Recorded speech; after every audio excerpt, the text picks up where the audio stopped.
Bueno, muy buenas tardes. Entonces ahora arrancamos con la teoría de la contingencia. La idea de hoy, tal como les puse en el mensaje, es, por un lado, ver la teoría de la contingencia.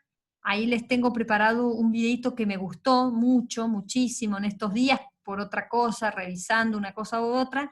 Encontré unos emprendimientos muy interesantes que, si bien alguno no es para nada original, porque es lo que todo el mundo hace, pero hay otros que sí, que realmente se han reinventado para poder salir de la pandemia, ¿no? O sea, han actuado frente a la contingencia. Y justo me comentaba ayer un emprendedor que acá ya se empezó a hacer lo mismo, así que bueno, me dio alegría. Así que bueno, nada, les comparto eso.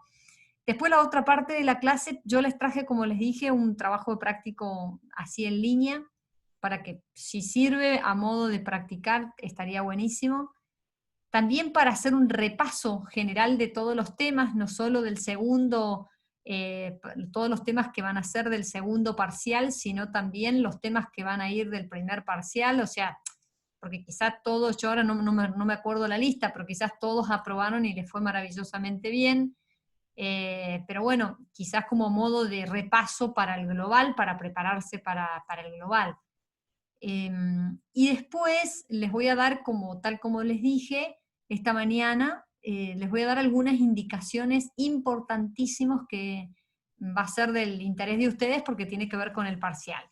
Algunas cuestiones bien prácticas, pero quisiera que ya se pudieran ir sumando todos y bueno, ya es poder que todos quede muy, pero muy claro. Bueno, entonces comenzamos con la teoría de la contingencia. Yo ahora les voy a compartir pantalla. Bueno, sí es importante indicar lo siguiente. Yo siempre digo que mirar la teoría de la contingencia, o sea, analizar la teoría de la contingencia significa, por un lado, analizar el contexto donde se da la teoría y por qué se da esa teoría. Si yo solamente me quedo con en qué consiste la teoría, probablemente yo repita como loco, como loca, algo que en realidad carece de sentido, ¿no? Porque yo voy a decir, bueno, ¿y qué te quedó de la teoría de la contingencia? Bueno, no se repetí esto, y en el fondo no es real, porque una teoría, cuando se logra comprender, cuando uno logra situarla, ¿sí? Primero en el contexto donde se desarrolló y cuáles fueron los elementos detonantes para que surgiera la teoría de la contingencia. Bueno, lo que sí tenemos que decir son como algunas consideraciones que son importantes, ¿sí?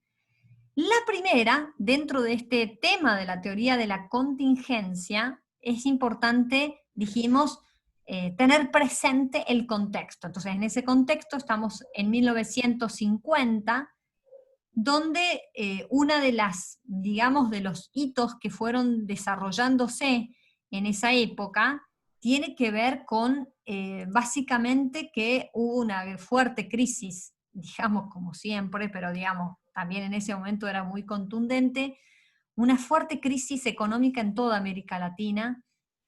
Recordemos que ya había pasado la Segunda Guerra Mundial y entonces Estados Unidos ocupa un rol protagónico y por lo tanto también había como, digamos, también una visión, digamos, de las empresas, de las organizaciones, ya empezaban las guerras comerciales. Eh, bueno, crisis del petróleo porque había disparado el precio del petróleo, comienza a desarrollarse el concepto, fuertemente el concepto de la globalización. ¿Sí? Entonces, ¿qué es lo que sucede? Que todo esto, todos estos elementos o todos estos hitos que nosotros decimos, son importantes tenerlos en cuenta, porque en base a eso surge la teoría de la contingencia. Una segunda consideración, y a modo de repaso, vamos a ver, digamos, el contraste de esta teoría con relación a las otras. O sea, recordemos, por ejemplo, que la teoría de la administración científica va un poco, qué es lo que pretendía o por qué nace, justamente nace para determinar mejores métodos de trabajo para poder seleccionar y capacitar a los operarios. Básicamente es eso, ¿sí? En cambio, si uno piensa la administración clásica, entre ellos Fayol, y para la administración científica teníamos a Taylor, ¿se acuerdan que una de las cosas que dijimos, la gran diferencia entre Taylor y Fayol, tenía que ver, ya lo vamos a ver al final de la clase cuando hagamos un resumen, pero básicamente Taylor va a poner énfasis en las tareas, mientras que Fayol va a poner énfasis en toda la estructura de la organización. Y la escuela de la administración, digamos, clásica, nace con el objetivo de poder encontrar un modo, fíjense que estamos hablando 1915, 1916, pero encontrar un modo de poder organizar a las empresas, ya que ya se encontraba con, digamos, con una realidad compleja, porque ya estaba la Primera Guerra Mundial, bueno, eso trajo aparejado muchísimas crisis económicas, sobre todo, y entonces, bueno, había que encontrar un modo para poder operar dentro de las organizaciones, y por eso la administración clásica viene a dar una respuesta a través de los principios, a través del proceso administrativo. ¿Qué hace la escuela conductista, entre ellos Elton Mayo? Es tratar de entender a los trabajadores, ¿sí? Ya no tanto con una mirada estrictamente administrativa, sino también con una mirada o acompañada esa mirada por parte de la disciplina de la psicología, la sociología. Ahora bien, el enfoque de la administración de las contingencias, como en la teoría de los sistemas, van a dar respuesta a un mundo altamente complejo como lo fue en 1950. ¿Sí? Ahora, para poder analizar, y entonces ahora viene un segundo elemento, ¿sí? Es de dónde surge la teoría de la contingencia. Pero repasamos, para poder analizar este segundo elemento, cuáles son las consecuencias que se fueron dando con relación a este análisis de contexto. Entonces,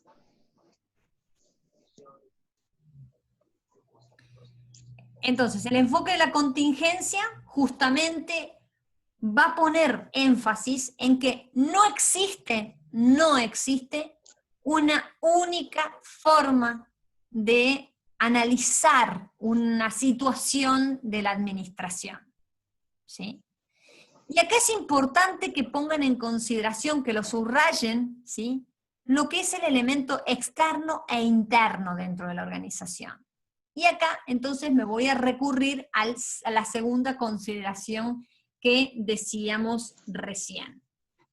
Ustedes saben que así como nosotros decimos que tenemos los padres de la administración, aquellos que originaron la ciencia de la administración, porque si bien los comportamientos ya se venían desarrollando, pero a decir verdad, digamos, los que empezaron a redactar y a escribir verdaderamente, para nosotros es Taylor y Fayol. Bueno, para la psicología están distintos autores. El máximo exponente es Watson, después Pavlov y Skinner. Ustedes van a decir, ¿pero qué le pasó a la profesora? ¿Qué? ¿Hoy nos va a dar clase de psicología? No, hoy no les voy a dar clase de psicología, pero sí podemos decir que hay una vinculación entre la teoría de la contingencia y de alguna manera la teoría de la conducta. ¿Sí? Y entonces en ese sentido voy a recurrir a un primer psicólogo, a Pavlov. ¿Sí? ¿Alguna vez de ustedes los ha sentido nombrar a Pavlov? ¿No?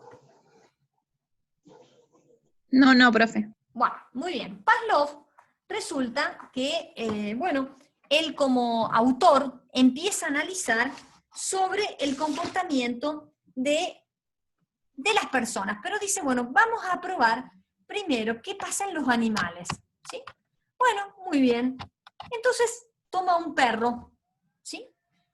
Y ahí empieza, dice, bueno, ¿qué pasa entonces toma un elemento neutro, ¿sí? Un estímulo, podríamos decir un estímulo neutro, empieza a sonar la campana, y el perro es como que no le da ninguna importancia, digamos, al ruido de la campana, ¿sí?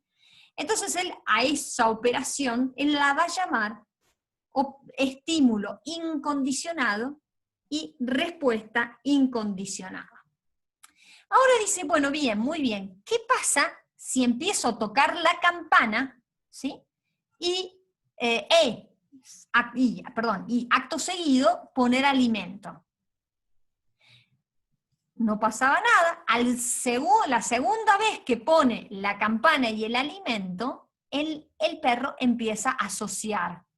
Y ahí se da cuenta que empieza a segregar saliva. Entonces, cada vez que tocaba la campana, el perro venía como corriendo, digamos, y empieza a segregar salivas. O sea, empieza a asociar, ¿sí?, entre a un estímulo, una respuesta, ¿sí?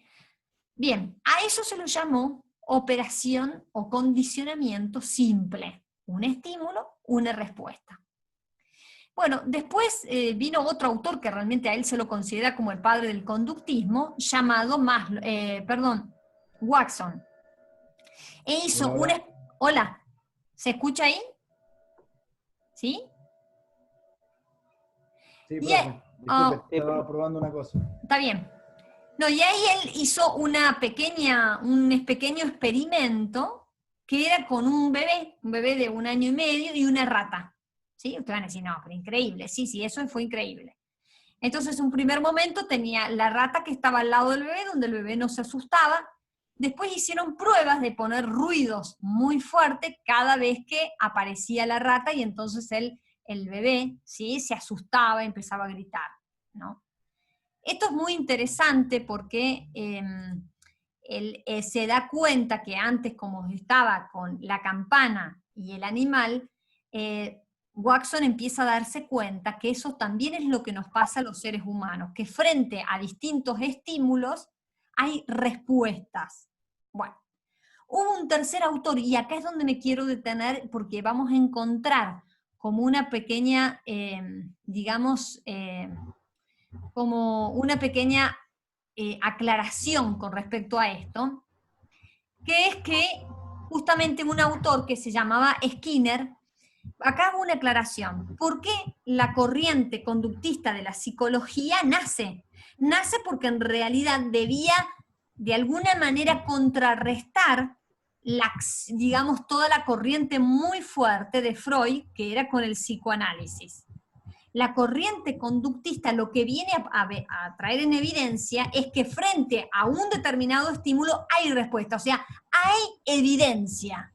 Así como en la administración hay evidencias a través del estudio de tiempo y movimiento, con el conductismo hay, digamos, de alguna manera,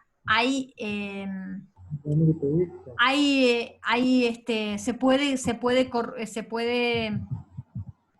puede de alguna manera corroborar, ¿sí? ¿Estamos hasta acá? Bien. Ahí, Profe, disculpe. Entonces, el primer elemento era tener presente el contexto y el segundo, ¿dónde surge? y el segundo es donde surge la escuela de la Pero contingencia, haciendo que el paralelismo con la teoría de los psicólogos. claro, que más que los psicólogos es la teoría conductista. Ya vamos a La ver teoría por qué, conductista. ¿sí? Ya vamos a ver por qué. ¿Dónde está esa relación? ¿Sí? Bueno, Okay. muy bien. Entonces hubo un tercer autor, ¿sí?, llamado Skinner, donde él va a hacer un análisis denominado, ¿sí?, denominado condicionamiento operante. Entonces él va a decir algo muy interesante. Él va a decir que cuando hay respuestas y esas respuestas son recompensadas, suponente, vamos a decir un ejemplo, yo estudio y me saco un 10, hay una recompensa frente a un estímulo y una respuesta, porque yo estudié y me sacrifiqué, entonces hay una recompensa. A eso, a él lo llamó refuerzo. Dice, este refuerzo, ¿qué es lo que sucede? Que dice que cuando hay una repetición de respuestas recompensadas, se repite la acción. Entonces dice, entonces ustedes van a decir, uy, si yo estudio con la misma intensidad, siempre me voy a sacar un 10. Eso sería como la lógica del pensamiento para Skinner. Dice que cuando justamente, así como hay refuerzos positivos, frente a recompensas negativas por respuestas negativas, tiende a ir eliminándose digamos, ese estímulo. Es decir, che, yo estudié y bueno, y después desaprobé. Entonces como que dice, no, es más difícil, digamos, volver a repetir la acción. Uno tiene que tener mucha voluntad para poder volver otra vez a ese mismo accionar. Entonces dice, llega un punto en los seres humanos, por eso dice condicionamiento operante, que hasta puede eliminar el estímulo. ¿Estamos hasta acá? Ahora bien, la pregunta que se hizo Skinner es cómo los seres humanos aprenden. Aprenden justamente por eso. Aprenden porque frente a un estímulo y una respuesta hace que cambien la conducta. Hoy, en la neurociencia, esto paréntesis, no tiene que ver con la teoría de la contingencia, pero se dice que aquello que aprendemos, todo lo que vamos aprendiendo y que es nuevo para nosotros, se van ampliando nuestras conexiones neuronales. Esto está probado, digamos, no hace muchos años. Ahora viene lo de Skinner, ¿sí? Ahora viene un poquito más, y ahora nos vamos a ir acercando a la teoría de la contingencia. Para Skinner, ¿qué es lo que pasa? Que para llegar a tener esa respuesta de un estímulo, hay un estado, y ese estado es un estado inicial. Ese estado inicial hace que frente al estímulo yo tenga una conducta. A ver, suponiendo, si yo estoy en una casa donde hay 15 personas moviéndose, todos gritan, puede ser que yo tenga una alta concentración y vaya adelante y pueda estudiar y entonces la respuesta sea maravillosamente bien, o que frente a un contexto de un ambiente inicial, la conducta y la respuesta de la conducta sea negativa. Ahora ustedes van a decir, y perdón, ¿dónde entra la teoría de la contingencia? Y ahora entra en esto. Entonces, lo que tenemos que decir entonces es que la teoría de la contingencia justamente tiene que ver que no hay una única forma de resolver una acción administrativa o una práctica administrativa, lo cual nos lleva a determinar una serie de conductas que nos va a dar, o sea, signo igual, una serie de resultados. Ustedes van a decir, pero profesora, ¿me lo puede volver a explicar? Bueno, a ver, yo digo, antes de la pandemia, las organizaciones operaban de una forma. Frente a un contexto, por eso es importante, y ahí viene la segunda consideración, la relación entre la contingencia y la teoría de la conducta. ¿Cuál es? Tener presente esto del ambiente, ¿sí? Que cuando se da una situación del ambiente, de ese estado inicial, hace que modifique la conducta y por lo tanto el resultado va a ser diferente, ¿sí? Fíjense, las organizaciones tuvieron que readaptarse, reinventarse para poder hacer frente a este hecho imprevisto por todos. O sea, ¿no? Fíjense, en junio del año pasado nadie sabía que íbamos a pasar esta pandemia a nivel mundial. ¿Sí? Nadie dijo, ay, che, yo voy a reservarme, voy a hacer esto por la duda, porque el año que viene probablemente llegue la pandemia. Sí, uno a veces puede hacer un análisis de factibilidad, puede ser un análisis de escenario, pero con precisión nadie sabe, ¿sí? Entonces, ¿cuáles son las características que viene en evidencia frente a una teoría como la de contingencia? Entonces, primero, la velocidad del cambio. Recordemos que estamos en 1950. Ya en esa época ya se comienzan, por ejemplo, las primeras campañas de publicidad. Ya el cliente en esa época ya empezaba a estar informado sobre la conveniencia o no de un producto. Comenzaban los famosos testeos de los productos. ¿sí? Entonces, eso se empezaba a dar. Fíjense, ahí empieza a venir como muy en evidencia las publicidades, por ejemplo, radiales. Y comienza a analizarse una de las matrices, ¿se acuerdan que en algunos casos prácticos lo hemos utilizado? Que es la matriz FODA, o sea, las fortalezas, las debilidades que tiene la organización a nivel interno, y cuáles son las oportunidades y las amenazas en el mundo externo. Por eso hay una relación directa entre lo que pasa dentro de la organización y fuera. Por eso dice, la teoría de la contingencia nos dice que no hay una única forma de analizar las prácticas administrativas. O sea, existe una relación funcional entre, ¿cómo puedo decir?, entre las condiciones del ambiente y las técnicas apropiadas para alcanzar eficazmente los objetivos de la organización. ¿Y por qué? Porque yo a lo mejor como objetivo me puse que iba a lograr aumentar mi participación en el mercado, pero resultó ser a través de una venta agresiva, por ejemplo. Resultó ser que vino la pandemia y yo ni siquiera tenía un mínimo eslogan o la marca era visiblemente conocida. Bueno, entonces es ahí cuando la organización se tiene que reinventar. Fíjense que en esa época ya estamos, fíjense que los coetáneos de la teoría de la contingencia es, por ejemplo, la administración por objetivo. Ya Peter Drucker hablaba de visión, de misión, de los objetivos estratégicos, objetivos tácticos, objetivos operativos, o sea, la contingencia también supone esto de valores, habilidades, actitudes, y acá es un rol fundamental, pero fundamental, del líder dentro de una organización. ¿Por qué? Y porque ese líder va a hacer que justamente se supere la contingencia o que la contingencia termine como aplastando las situaciones de la organización. ¿Sí? Un elemento importantísimo como característica de esta teoría de la contingencia es los tipos de tareas, los recursos, las tecnologías. Esto de la tecnología, subráyenlo con flúor, por favor, porque es muy importante. ¿Sí? ¿Estamos bien hasta acá? ¿Se entiende? ¿Sí? Bien. Cualquier duda me van parando y vamos analizando. Ahora, hubo esta mujer, ¿sí? Ahora la ponemos.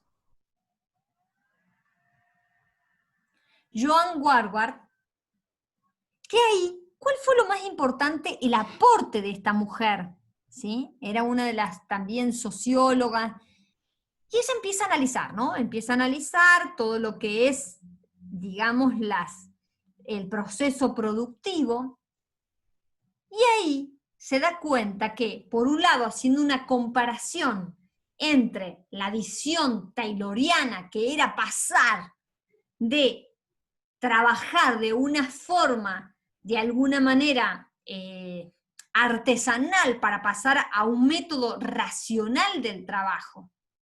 Luego empezó a darse cuenta, porque ¿qué pasó? Empezó a hacer investigaciones, consiguió 100 firmas, porque no saben, a veces para poder investigar uno necesita recursos económicos y no siempre se los tiene. Bueno. Después investigó qué pasó con la producción en masa o mecanizada. Recordamos, el máximo exponente es Ford, ¿sí? Hasta que llega la producción en serie o la automatizada. Recuerden que por aquellas épocas también se da, en estos años, la teoría de la calidad. Deming, Juran, Chikawa, ¿sí? Bien, entonces dice, ¿qué pasa en todos estos tipos de producción? ¿Qué es lo que sucede? ¿Sí? Sucede que hay patrones. Hay patrones tanto en los trabajadores, en el cómo operan, ¿sí? Y también en el tipo de tecnología. Entonces acá llega a varias conclusiones. La primera conclusión que llega es que la tecnología, como vemos acá que dice el slide, dice, es utilizada por la organización y afecta profundamente el diseño organizacional. Y fíjense si no es real, ¿sí?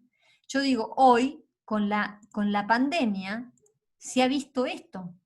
Las organizaciones que lograron reinventarse, que utilizaron la tecnología, son capaces de ¿qué? Son capaces de, o fueron capaces de reinventarse, de salir y de permanecer en el mercado. Entonces, la tecnología, ella va a hablar que existen como 3 factores dentro de esto, o sea, la tecnología, el tamaño y el ambiente. ¿Sí? Bueno, entonces, la tecnología afecta profundamente el diseño organizacional. ¿Sí? Ustedes van a decir, pero profe, ¿de qué manera afecta? Y afecta todo.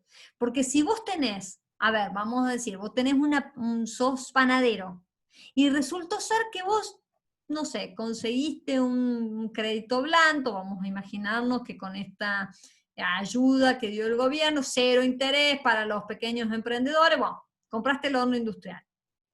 Ahora, eso significó que vos tuviste que hacer un cambio, es decir, si vos antes fabricabas una cierta cantidad de pan y ahora teniendo el horno industrial, se supone que hay clientes que ya van a estar esperando eso. No es que vas a hacer, bueno, voy a hacer y voy viendo qué pasa, ¿no? Al contrario, se supone que vos, para poder hacer esa inversión es porque ya tenés de alguna manera testeado el mercado.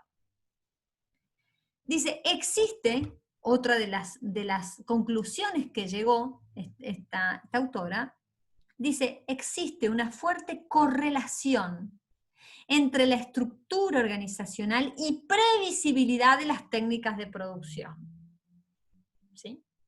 O sea, a ver, mientras que Taylor analizaba las tareas las tareas pero sin ver en los elementos de la estructura organizacional, porque él se dedicó específicamente a las tareas, ¿sí? Y Fayol va a analizar a toda la organización, esta mujer dice, no, esperemos un momentito. No solo es la estructura organizacional, es también la forma de ir incorporando, ¿sí? Previsiblemente técnicas que ayuden, porque si mejoras la producción te vuelves más especialista, si es más especialista logras estandarizar, si logras estandarizar logras mayor eficiencia, si logras mayor eficiencia mayor productividad. O sea, fíjense en toda digamos, el gran giro que es tener identificado, diríamos con palabras de Porter, la asignación de valor. ¿Sí? Muy bien.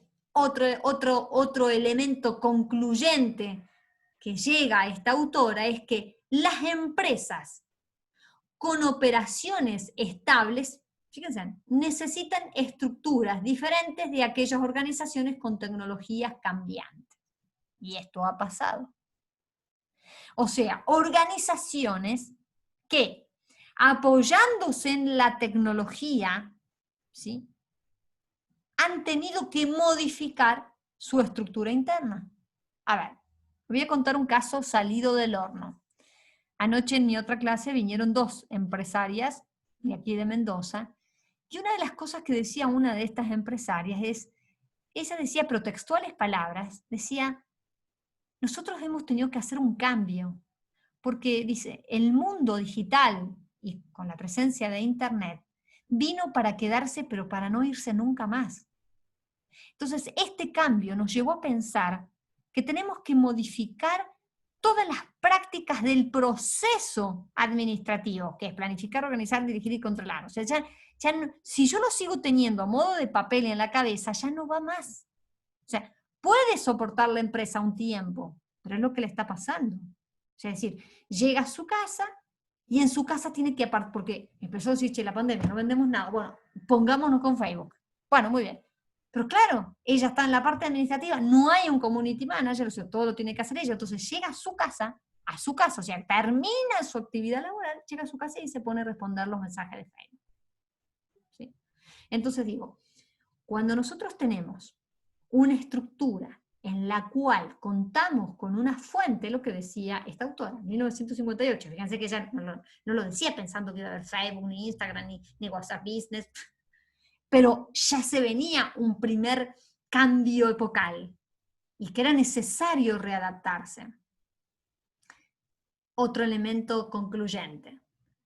Predominio de las funciones de la empresa, la importancia de las ventas, la producción o ingeniería dependen de la tecnología. Es real. Yo creo que digo, si esta mujer se levantara hoy, esta noche de la tumba, bueno, primero que nos asustaríamos un poco, pero si no nos asustáramos, diría la verdad que todo lo que yo estudié, todo lo que yo investigué, hoy se cumple al pie de la letra. Porque fíjense si hoy vos podés vender, sí, podés vender a un cierto punto, pero muy, muy poquito. Porque hoy si vos no contás con las redes sociales, bueno, ¿cuánto va a ser el círculo del conocimiento?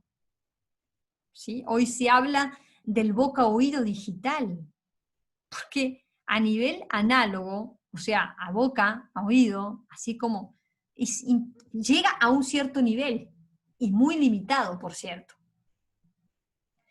Las técnicas de producción, fíjense, o sea, digo, y fíjense que esto está muy en estrecha relación con lo que propone, por ejemplo, Deming, Juran, Ishikawa, generar valor, no en el proceso de la producción, en el momento cero, hasta llegar al cliente, cuando llegue en manos con ese producto. Y esto exige calidad total. O sea, digo, yo espero no confundirlos con todo esto, pero espero poder ir haciendo una comparación, que lo que va diciendo esta autora no lo dice porque un día se levantó y dijo, ay, che, la verdad que hay que poner tecnología. Ella fue observando las realidades de ese contexto y como necesidad se fue dando cuenta la importancia que tiene la tecnología. ¿Estamos hasta acá? ¿Sí? Muy bien. Entonces, Sí, profe. ok. Entonces, ¿cuál fue entonces la contribución que dio la teoría de la contingencia? Primero, que hay más de unas formas de alcanzar una meta. Fíjense en el salto de paradigma entre la visión tayloriana que decía que yo tenía que realizar el trabajo, que ese trabajo iba a ser supervisado por muchos capataces o supervisores, ¿sí? ¿Sí? Después, la visión más universal de Fayol, pero también tuvo su limitación, hasta llegar a decir, no hay una única forma de alcanzar una meta. O sea, no hay una única forma de mirar una práctica administrativa y resolverla. Bien, otra contribución. Dice, los gerentes pueden adaptarse a la organización, a la situación. Fíjense, o sea, estamos en la época, si uno compara el salto también de paradigma que hubo aquí. Fíjense lo que decía Fayol. ¿Qué decía Fayol? Fayol decía, mandar, la autoridad, es el derecho de mandar y de hacerse obedecer. Y mientras que acá dice, los gerentes pueden adaptar la organización a la situación. Por eso, dentro de la teoría de la contingencia, es vital, pero vital, la función del líder. Porque es lo que va a hacer que frente a una contingencia diga, bueno, un momento, acá tenemos que reinventar, acá tenemos que hacer esto, acá tenemos que hacer lo otro, ¿sí? Identificar las contingencias más importantes. Antes de seguir, yo les voy a mostrar un videito muy cortito, como dije al principio de la hora, un videito muy corto donde en realidad lo que muestra, seguramente ustedes van a decir, sí, pero acá también se está haciendo. Uno de los emprendimientos sí, porque se está haciendo en todo el mundo.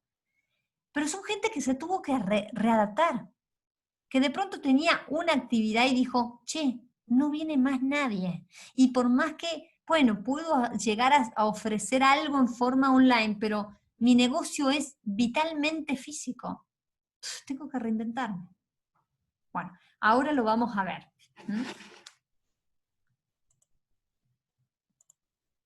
me dicen ustedes si apenas les comparta si se ve la pantalla. ¿Se ve ahí? Sí, profe. Ok. Ahí van a ver que es muy cortito. Nosotros no lo vamos a ver. ¿Cómo? Se está por cortar el tiempo. Ah, sí, queda un minutito. Bueno, no importa. Si se corta, volvemos a entrar. Van a ver que no vamos a ver todo. Son 3 minutitos.